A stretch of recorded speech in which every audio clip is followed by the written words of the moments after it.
Welcome into the Solo Shot Sports Podcast. I'm your host, Dom Manna. Happy Solo Shot Saturday, everyone. Here at the ETV Community Media Center, been a busy morning. Nonetheless, we are here to podcast for y'all every Solo Shot Saturday. And this was a huge week in sports world. And it started earlier on this week as on a Tuesday afternoon, it was clearly stated that there would be a rule that was long-standing stay in place. And Commissioner Rob Manfred said, in a response to a petition from the family of Pete Rose, Commissioner Robert D. Manfred Jr. today issued a policy decision regarding the status of 17 individuals who have passed away while on the permanently ineligible list. Excerpts of a letter to the lawyer of the Rose family included the question of whether an individual should remain on the permanently ineligible list after it has never been formally addressed by Major League Baseball. Indeed, Mr. Rose is the first person banned by a commissioner other than Kennesaw Mountain Landis to die while still on the ineligible list. As such, it is incumbent upon the office of the commissioner to reach a policy decision regarding this unprecedented issue in the modern era. In my view, once an individual has passed away, the purpose of Rule 21 has been served. Obviously, a person no longer with us cannot represent a threat to the integrity of the game. Moreover, it is hard to conceive of a penalty that is more deterrent to an effect than one that lasts a lifetime with no reprieve. Therefore, I have concluded the permanently ineligible ends upon the passing of the disciplined individual, and Mr. Rose will be removed from the permanently ineligible list.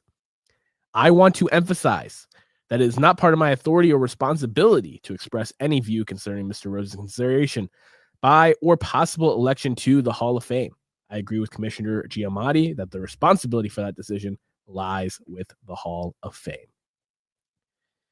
The Hall of Fame also put out an announcement that all the players that have been removed from the ineligible list will be in consideration for the Classic Era ballot in December 2027.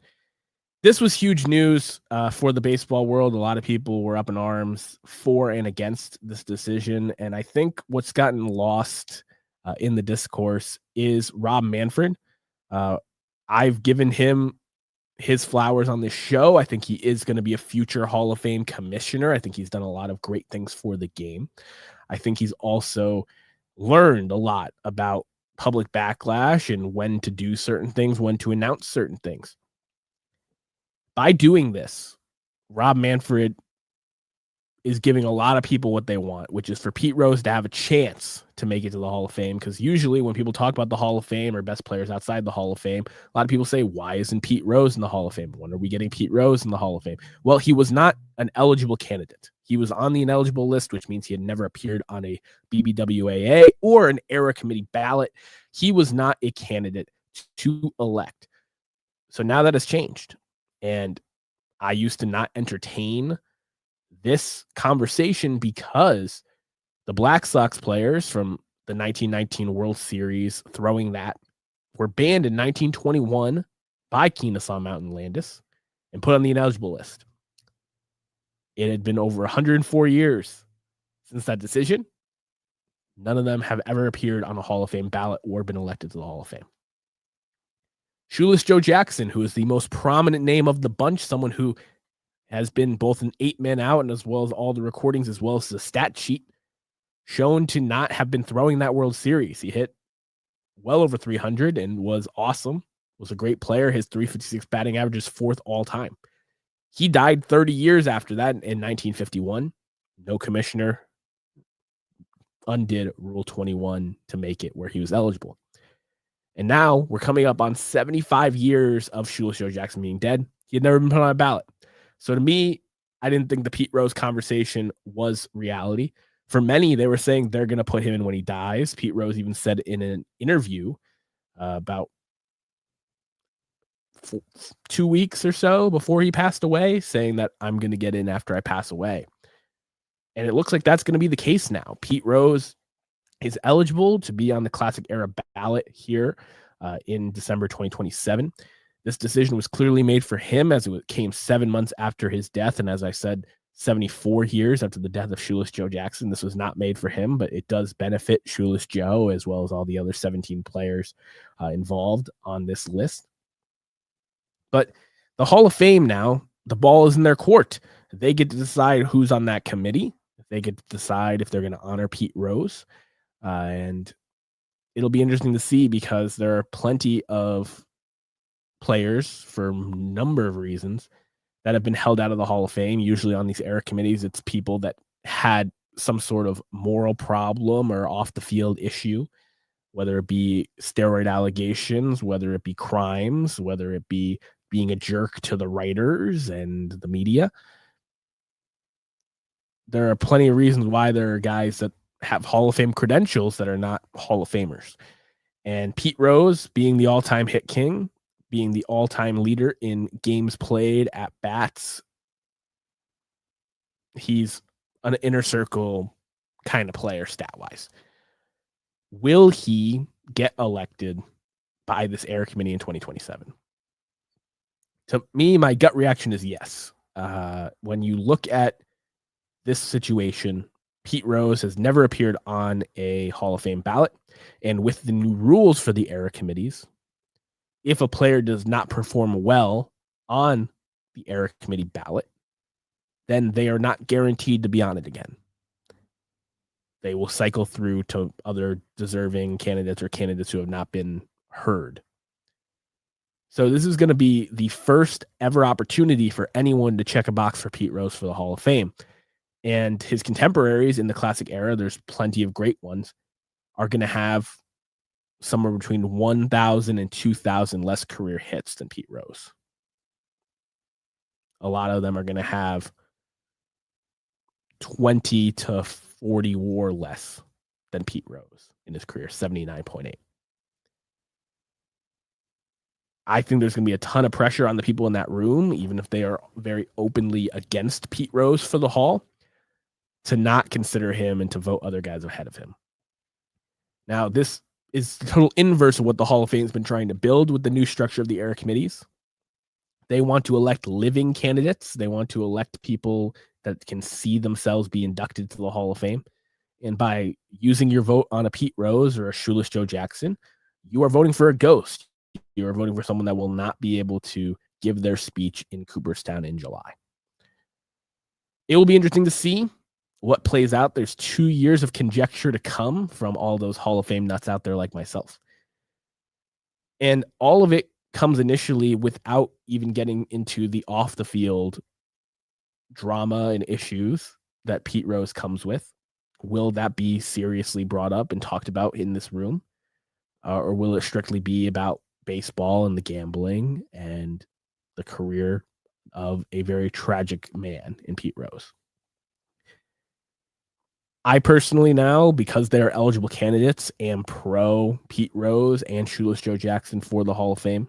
I wasn't pro when they weren't actually candidates, but now that they are eligible candidates, they are 2 of the 10 best players outside of the Hall of Fame.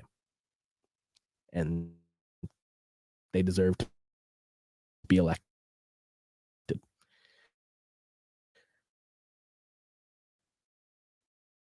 It will be interesting to watch. I know a lot of people are cheering. I know a lot of people are this move, and mostly they are want to do this. The people want this. It will look really good on my resume.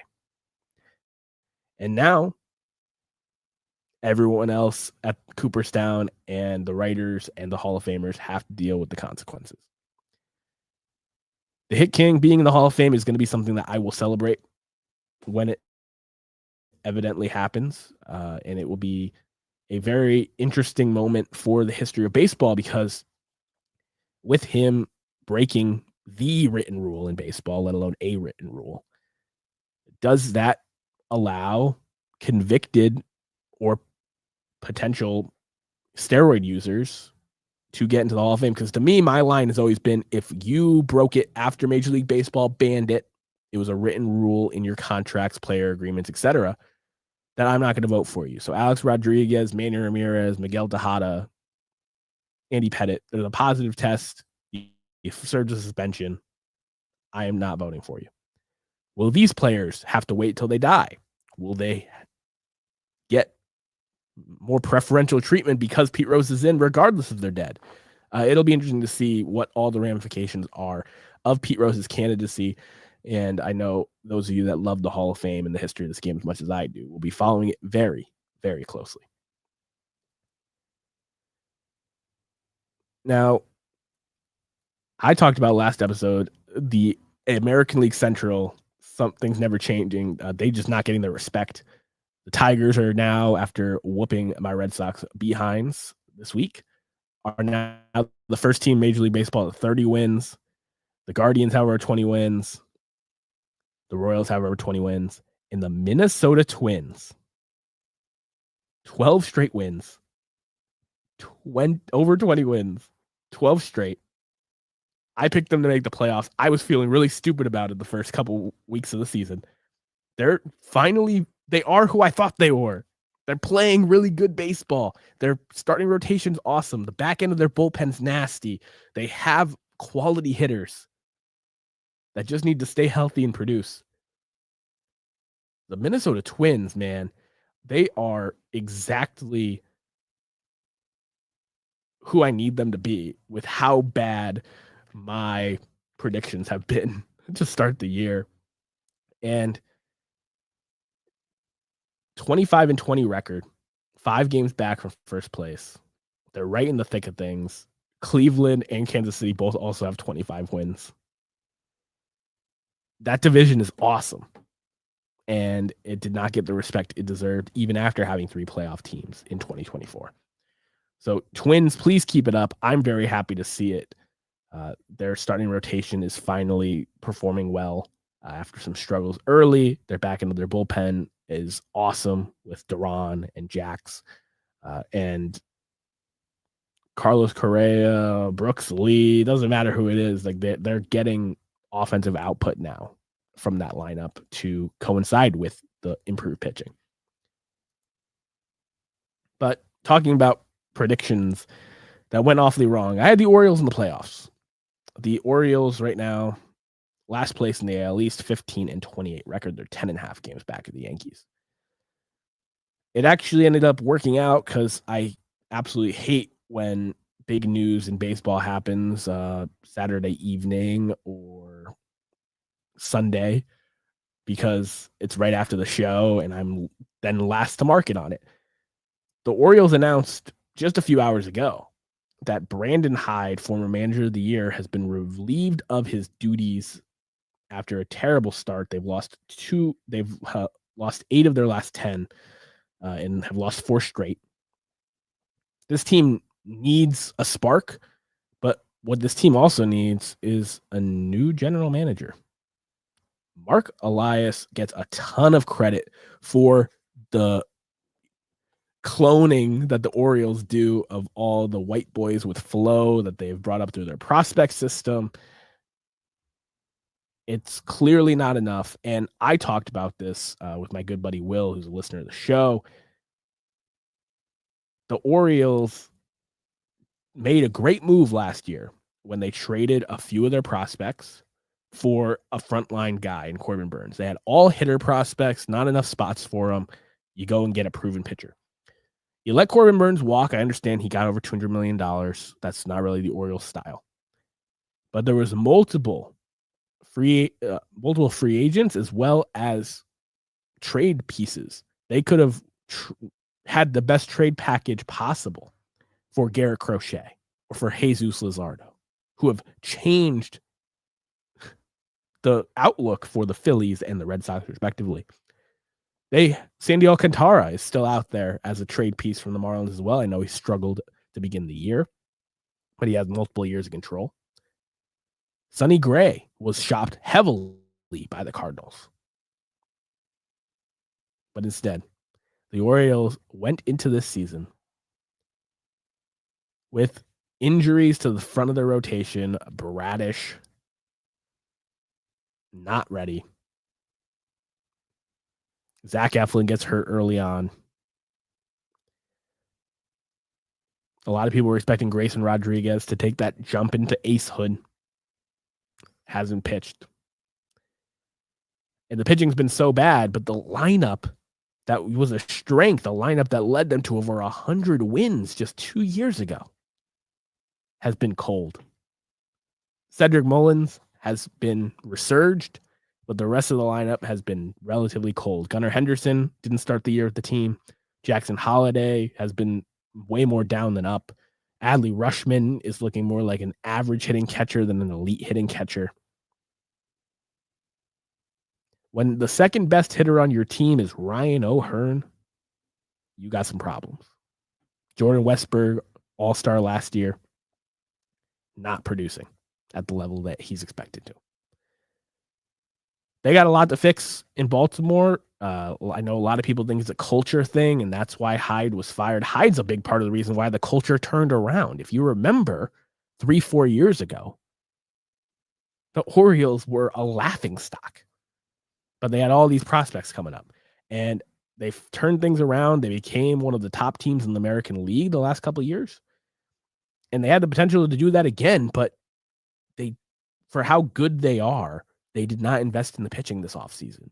And that goes on the ownership, the new ownership that came in saying we're going to spend money and haven't done anything. And Mark Elias, who did a great job cultivating these prospects, but a terrible job shipping them off. Connor Norby being traded for Taylor Rogers was a terrible overpay at the trade deadline. You could have paired Norby and a Kierstead or a Westberg. The list goes on and on of these guys that have had value. Kobe Mayo had a ton of value 8 months ago. They didn't trade any of these guys. And they only have so many spots in the lineup to play them every day. What are you going to platoon everybody? It's laughable to me. You got Sagano is finally settled in. He's pitching all right. But Kyle Gibson and Charlie Morton are looking like fantastic options as a home run derby pitcher, but have not been effective. They've had injuries to the front end of the rotations. As I said, Eflin, Rodriguez, and Bradish have combined made only a handful of starts. This is not the Orioles team of a couple years ago, and it's a big time reason why the manager is getting the blame here. He is the scapegoat for just bad team management by Mark Elias, by ownership. And I hope Brandon Hyde gets another opportunity somewhere else, because that is a guy who changes the culture. If I'm the Pittsburgh Pirates, or we're going to get into it, the Colorado Rockies, who need someone that can help take them out of mediocrity, Brandon Hyde is a great freaking option. And he did not deserve to get let go. I would have let go of Mark Elias before I let go of Brandon Hyde. Obviously, something needs to change in Baltimore. Mainly, I think it's from a team construction aspect. They need pitching. And now you have a lot of guys that are looked at, instead of upside prospects, they're looked at as like platoon bats or quadruple A players. This is the problem the Cardinals had a few years ago when they should have traded some guys earlier. You can't play everybody. You got to put your eggs in a few baskets and ship off everything else for proven talent, especially when you have a real World Series window, 100-win window. Felix Bautista coming back here. I know he lost him the game the other night, but having that guy in the back end, team controllable, you can't waste it. Gunnar Henderson going to be a $500+ million man. You got to win while he's cheap. So I just feel really bad for Orioles fans. I feel terrible for Brandon Hyde. He did not deserve to get let go. I'm glad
in the NL West, which has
apologies for that. It appears we had a big drop in our Wi-Fi here. It's looking like I'm back.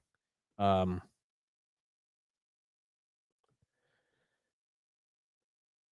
yeah, the Rockies have also fired their manager. And Bud Black, maybe not the guy to turn that ship around, but it's not his fault that the Rockies are bad. Another team that refuses to trade for or develop pitching and can't sign any free agents of note to go along with their young players. So the Rockies letting go their manager, I'm surprised they weren't the first team to fire the manager this year, to be honest. Mainly just because of how bad they've been. But again, 7-37 record. Really rough. And it is going to be tough going forward to see what the Rockies have in store for everyone. But they have also let go of their manager. And it is just a tough time. We're in May and there's already 3 managers fired. That's not a normal thing for baseball. Even when things are real bad, teams will keep the guy in there throughout the whole season to just try to right the ship and the clubhouse and the energy and all those things. It's super important. The vibes of a baseball season because it's such a marathon. Now, here at the Solo Shot Sports Podcast, we like to throw it back down the third base line to this date in baseball history. And there was quite a few things that I could pick from May 17th, actually. I decided, though there was the birth of Hall of Famer Cool Papa Bell, one of the greatest names in the history of baseball, there was, of course, debuts and fantastic performances. Hank Aaron became the first member of the 500 home run, 3,000 hit club, which now has 7 members strong. But on this moment, May 17, 1998, David Wells became the first Yankee pitcher to throw a perfect game since Don Larson in the 1956 World Series.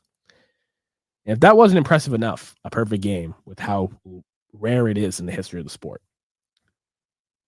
The night before, Wells attended Saturday Night Live before this Sunday game.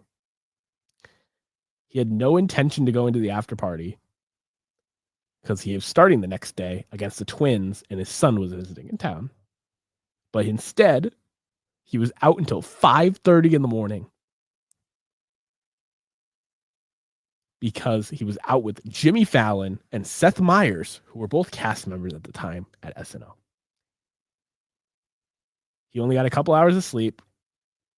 He rolled into the stadium and said that he would have blown over the limit on the drive-in and was surprised he didn't get pulled over when he was going to the park. He said he was a wreck, that David Cohn told him to lie low because he stunk, and if Joe Torre saw or smelled him, that he would have pulled him from the start. He said he chewed a bunch of gum, drank a bunch of water, drank a bunch of coffee, and ended up just eating a pancake at 11:30 in the morning to feel better. During his bullpen session, Mel Stoudemire, former Yankee and pitching coach at the time, said that he could not throw a strike. He couldn't throw a strike during bullpen session before the game. And he was so nervous that if he didn't have a long start, he didn't give the Yankees some length and ate into the bullpen, that he was going to get in a lot of trouble for being drunk from the night before. So he said around the fourth inning, the hangover started to dissipate, and he realized by walking into the clubhouse and hearing Michael Kay's call that he was throwing a perfect game. The paranoia started in the Yankee clubhouse. Nobody would talk to him or sit next to him. And he ended up going the distance, throwing a perfect game. Final out, secured by Paul O'Neill. 15th perfect game in MLB history, and like I said, the first Yankee one since the historic Don Larson World Series perfect game in 1956. David Wells is a champion. David Wells has over 100 wins in the big leagues as a pitcher, but this was his career-defining moment on this day in 1998. And the fact that he celebrated his hungover perfect game by going out until 4 a.m. that night is just unbelievable baseball. It's an old school story. When you hear this kind of story, you're like, oh, this had to have happened in like the 60s. No, this was 1998, people. This was in a reasonable amount of time. And David Wells had this historic moment, and one that will never be forgotten. The guy who loved the history of the game, wore a Babe Ruth game-used hat in the start, was the first Yankee since Don Larson to throw a perfect game. Rounding out the show here, we have another lefty legend, Clayton Kershaw, back on the mound tonight against the Los Angeles Angels. 9:10 Eastern start. Clayton Kershaw is a Hall of Famer, one of the best pitchers I've ever seen. And the Dodgers kind of need him right now with Roki Sasaki on the IL, Blake Snell still struggling to come back. Dustin May's been less effective recently. They need Clayton Kershaw to come in and give them some quality innings. And what's great about Clayton Kershaw is his career ERA is 2.5 in over 2,700 innings. That is very, very good. The players that usually have that kind of ERA to innings are black and white pitchers, very early dead ball guys. But the thing that I'll be watching especially is Clayton Kershaw is 32 strikeouts away from 3,000. It's the final feather in the cap of this man who has a pitching triple crown, has Cy Youngs, has an MVP, has 10 All-Star appearances, has a World Series ring, has a Gold Glove, 5 ERA titles, a Roberto Clemente Award winner, 79.3 WAR, 212 wins. 3,000 strikeouts is the last thing. And, 32 at his age, and you say 5 inning starts on average, it'll take him a few starts. But I'm very, very excited to see Clayton Kershaw back on the mound tonight. I hope if you don't have any big plans, on your Saturday evening that you tune in to the game, through TV or radio. I know I will be. And enjoy this greatness while you still can, because there's a very high possibility that this run of starts that the Dodgers get from Clayton Kershaw this year, whether it be just the one tonight or 15 of them throughout the rest of the year, will be the last we get to see of a great, great lefty in Clayton Kershaw, future Hall of Famer, a baseball legend. I appreciate each and every one of you that listened to this later show here on Solo Shot Saturday. Those of you that stuck through the technical difficulties, especially, I appreciate you. Thank you for listening. If you like the show, make sure you leave the video a like here on YouTube. Subscribe if you haven't already. Leave me a review on Apple Podcasts or Spotify if you get a chance. It really helps the show. And share this show with a friend who loves the game of baseball as much as we do. I'm Dom Manna, and I'll see you guys next week.